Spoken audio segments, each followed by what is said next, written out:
Well, hello guys, good afternoon.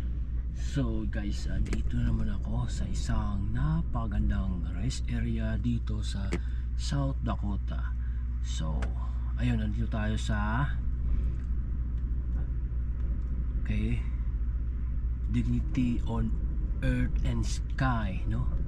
Andito yung imahe ng tawag nito statue. So yun nga, andito tayo sa scenic view, no? First time ko rin dito, no? Parang first time ko dito. So, tinitingnan ko pa sa Google Map kung anong exact location tayo, no? So makikita dito na andito tayo sa Dignity of Earth and Sky. So ang harap nito, scenic view ay ang Missouri River overlook. So napakaganda nito guys, no? So sakop pa ito ng South Dakota. Well, napakagandang tulay. Tara guys, puntahan natin, silipin natin.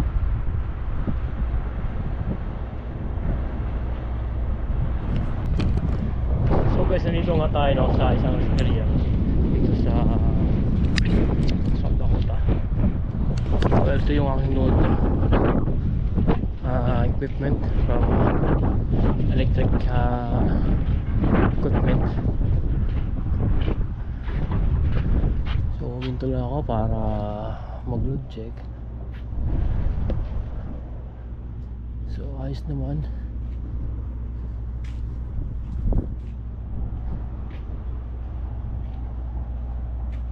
Alright. So alam nyo guys, maganda dito, no, dahil makita natin dito yung yung statue. Ayan guys.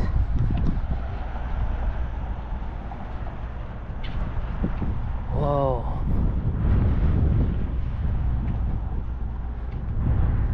Ganda dito, ah.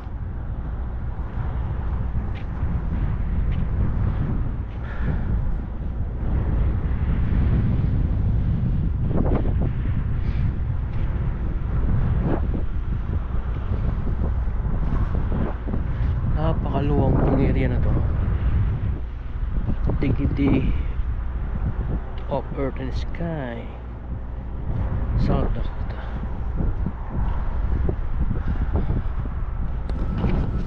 Wala, napakaganda guys. Napakaganda dito. Miss ka sa ganda.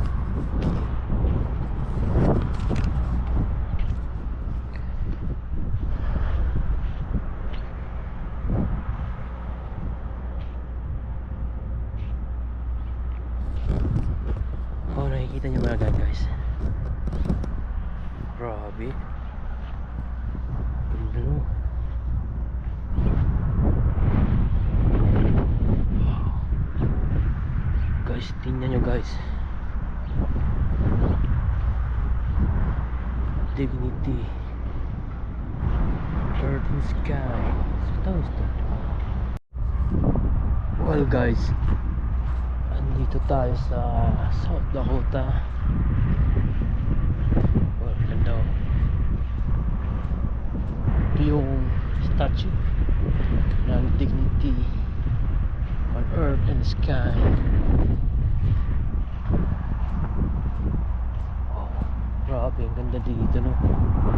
The meaning of dignity. Alright, Maki of Province of South Dakota, now their gift and dignity to the state of South Dakota. 2014 105 anniversary South Dakota State Home. Oh, kaya na guys, tayong remembrance.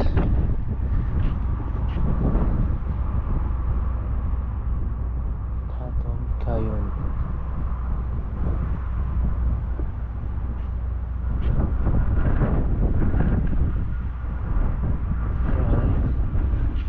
Well, short live lang tayo guys dahil nag-break lang ako. Wow, ang ganda, oh. Grabe, ganda naman. Sino ang babaeng to? Si sinabi ko kanina. Wow, grabe. Grabe. So, dignity of earth and sky. Standing across the dignity equal to the action of earth, sky and people. So we need to light and people have knowledge of indigenous people and culture. Still thrive in this land. We intend to have the sculpture stand truly symbol of shared belief of all humans. Okay, for the people of South Dakota, the Norm and Unabel Maki copy the old sculpture.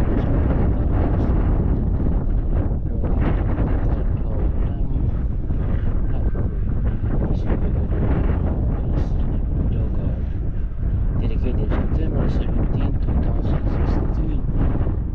Guys, tingnan nyo guys, no? Grabe yun. Napakalaki statue native South Dakota. Tawag yan. Yun nga, yung mga native people. Ganda guys, oh. Grabe. Gagandahan lang ako sa kanya.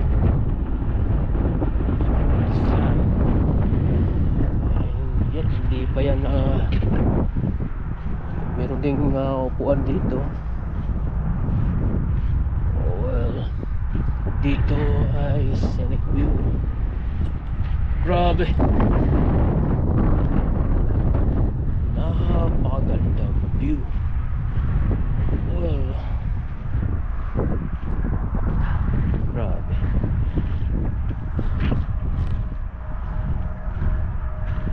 Alright, Lewis Clark, Bicentennial 1804 2004. Symbol guys, sinunang symbol. Ganda nito ah. Missouri River Bridge, South Dakota. Yan, nakikita nyo guys, oh, dyan ako dumaan kanina. Yan, may tulay dyan na mahaba. South Dakota West and South Dakota kapuntang east naman tayo. Sa taas tayo ng bundok, no? Alright. So yeah, ito yung view niya sa likod. Beware of poisonous snake. Oh, right, may ahas pala rito. Course of discover peace and friendship. Okay, bumalik siya. Balikan mo natin itong ano. Balikan natin. You know, mas napaganda. Ayun, ano, Bermuda.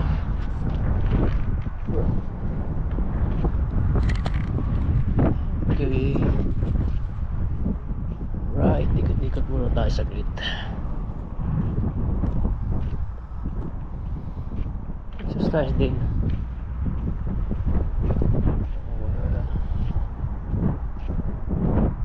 Punta tayo doon sa unahan. Mga symbols ng native people, no? Ayan, symbols ng kanilang tawag dito, culture. Alright, bakit may mga box? Anong purpose ng box? Okay, ilaw.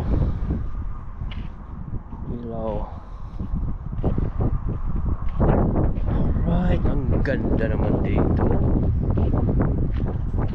So nakikita nyo guys dyan sa unahan. Hoy, Maricho, shoutout. Ayan o, andito tayo sa Missouri River. And itong ating kinatatayuan ay tinatawag na, andito tayo sa dignity of earth. Dami mga rattlesnake dito. Dyan, mga banda dyan, may mga rattlesnake dyan. Ang ganda ng view doon, no? Kasi kita yung Missouri River. So balik tayo dito, no, kung hindi nyo nakita itong statue na to. Uy, ang aso.